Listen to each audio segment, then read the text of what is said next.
தமிழ் சினிமாவோட இமயமலை அப்படின்னு சொல்லி அழைக்கப்படுற இயக்குனர் பாரதி ராஜா அவர்கள் பார்த்திங்கன்னா நேற்று அதிகாலை காலமாயிருக்காரு. இந்த ஒரு துக்கமான செய்தி பார்த்திங்கன்னா ஒட்டுமொத்த தமிழ் திரையுலகையுமே புரட்டி போட்டிருக்கு.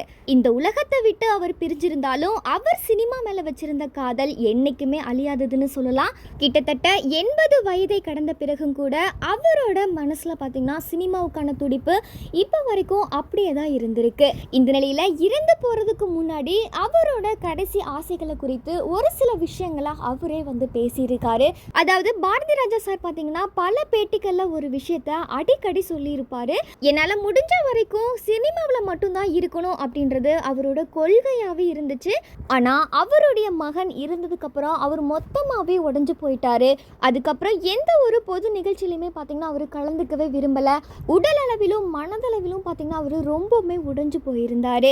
ஆனால் அவருடைய மகன் இறப்பிற்கு முன்னாடி நடந்த ஒரு நிகழ்ச்சியில் பாரதி ராஜா அவர்கள் பார்த்தீங்கன்னா ஒரு உருக்கமான விஷயத்தை ஷேர் பண்ணிக்கிட்டாரு. அது என்ன விஷயம்னு பார்த்தீங்கன்னா, சினிமாவில் இன்னும் ஒரு நல்ல கதையை நான் படமாக எடுக்கணும், என்னோட வாழ்க்கையில் நான் பார்த்த அனுபவித்த மனிதர்களோட வாழ்க்கையை இன்னொரு முறை மக்களிடம் கொண்டு போய் சேர்க்கணும் அப்படின்னு சொல்லிட்டு ரொம்பவுமே ஆசையாக சொல்லியிருந்தார்.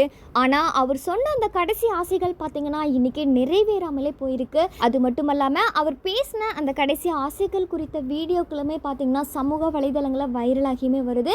அந்த வீடியோக்களுக்கு ரசிகர்களுக்குமே பார்த்தீங்கன்னா அவங்களோட வருத்தத்தை தெரிவிச்சிட்டுமே வராங்க.